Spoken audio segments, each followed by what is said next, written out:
Hi, I'm Dr. Bertice Berry, and I need to tell you a story. It's a big story, so stay with me. When I was a teenager, there was a girl I knew who um, she had everything that I wish I had. She was beautiful, she was talented, she was smart.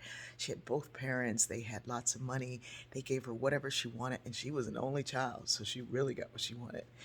Whereas I had like all these family members. I had a single mother who struggled. I did not feel beautiful.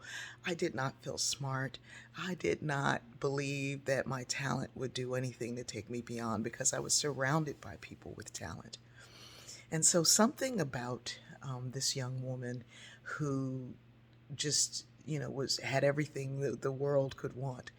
She would come in a room and just light up that room, and everybody was like, "Oh, she's here, she's here, she's here." And then she look at me with all the disdain that she could muster. She just did not like me. And I did everything I could to be pleasing to her, to be kind to her, to get her to like me, because I was a teenager and you want to be liked. You really want to be liked when you're a teenager.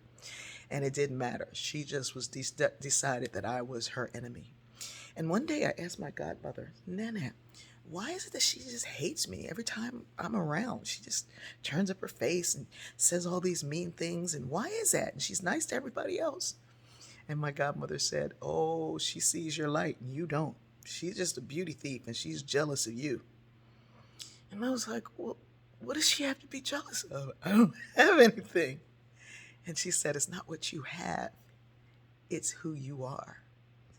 And I was like, well, who am I? And it's a beautiful thing to have elders around you who can see who you are, even when you don't. Years later, when I'd gone back home and I saw her, and she was like all nice to me, and I'd become Dr. Barry and I was doing all kinds of things, and she was like, "Oh, you and I are the only two who still look good, and the rest of the people don't." And I was like, "Don't try to pull me into your jealousy of other folks." And it immediately hit me that so often we see someone shining. You are that person who shines in the eyes of someone who you think has everything, but they don't. They want what you have, which is joy.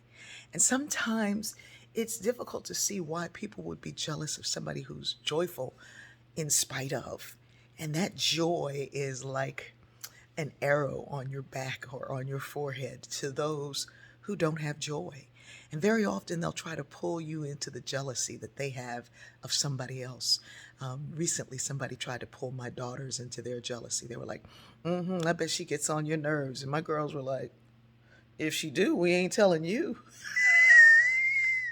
And they hate it when somebody tries to pull them into their stuff.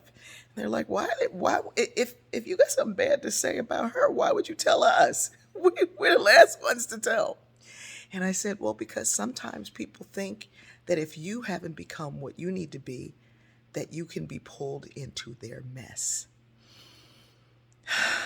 People will try to speak for you using their jealousy. They will try to translate your words into something that has nothing to do with anything.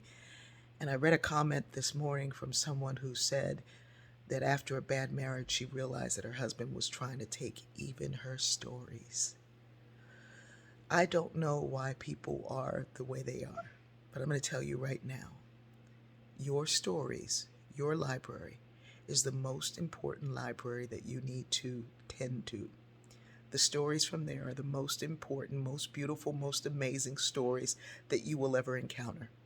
And it's not until you begin to really know your own value, your own worth, that you can see the value and the worth of others without jealousy, disdain, or any worry about what they might have.